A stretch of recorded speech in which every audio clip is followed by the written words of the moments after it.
प्यारे बच्चों, आज हम पढ़ेंगे क्लास 10th का फिजिक्स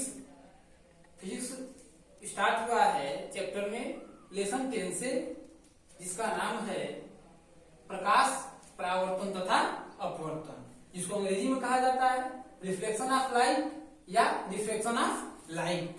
ठीक है, हम जानेंगे कि आखिर यह प्रकाश क्या है।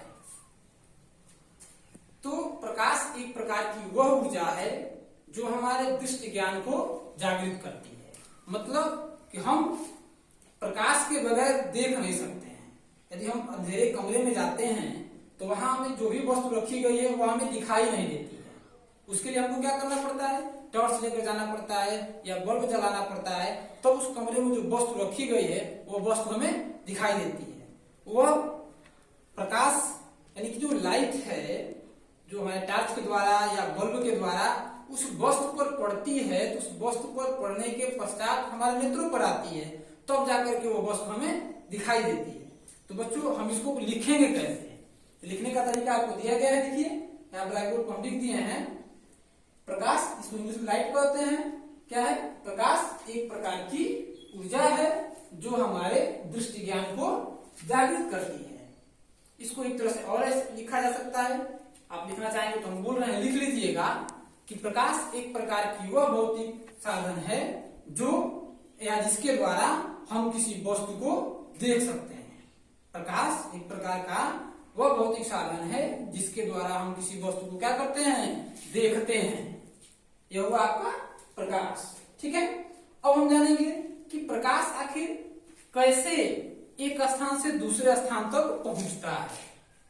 प्रकाश एक स्थान से दूसरे स्थान तक कैसे पहुंचता है? जैसे मान लीजिए आपको घर से विद्यालय आना होता है, तो उसके लिए आपको रास्ते की आवश्यकता पड़ती है, उस रास्ते से आप आते हैं। तो उसी प्रकार प्रकाश की जो किरण है उनको एक स्थान से दूसरे स्थान तक जाने के लिए किसी माध्यम की आवश्यकता पड़ती है कि नहीं पड़ती है।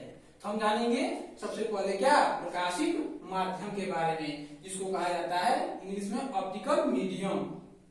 ठीक है, तो यह जो होता है, तो प्रकाश जिस माध्यम से, इसकी परिभाषा ऐसे दी जा सकती है कि प्रकाश जिस माध्यम से होकर के गमन करता है। गमन का मतलब होता है कि जा सकता है, एक स्थान से दूसरे स्थान तक जा सकता है या गुजरता है। हम इसको ऐसे भी कह सकते हैं कि गुजरता है। वह क्या होता है, उसका मतलब गमन का मतलब होता है कि एक स्थान से दूसरे स्थान तक जाना या एक स्थान से दूसरे स्थान तक गुजरना। ठीक है, तो हम इसको क्या कहते हैं कि प्रकाश जिस माध्यम से होकर के गमन करता है उसे प्रकाशिक माध्यम कहते हैं। इसमें एक चीज और हो सकता है कि यह जो खुला आसमान है, जो टोटल ब्रह्मांड है, उसमें भी प्रकाश सूर्य से हमारी पृथ्वी तक आता है। तो जो निर्वात है वो भी एक प्रकार का क्या हो सकता है, प्रकाशिक माध्यम हो सकता है, जो हम इसमें लिखे नहीं है, आप समझ लीजिएगा। ठीक है, जो खुला आसमान है वो भी क्या है, प्रकाशिक माध्यम भी है।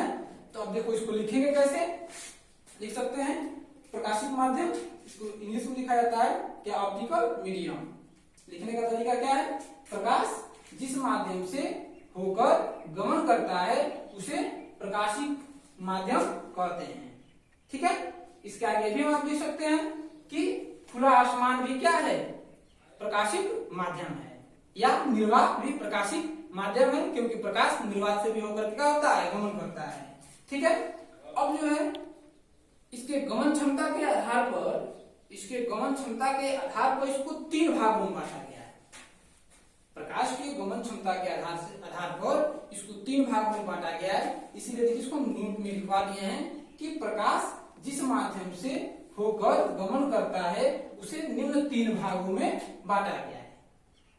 जो प्रकाश है वो जो है 3 भागों से होकर के गमन करता है।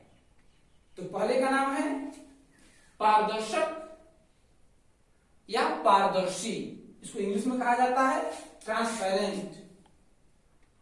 पारदर्शी का मतलब क्या हुआ कि एक पार से दूसरे पार तक हम देख सकें।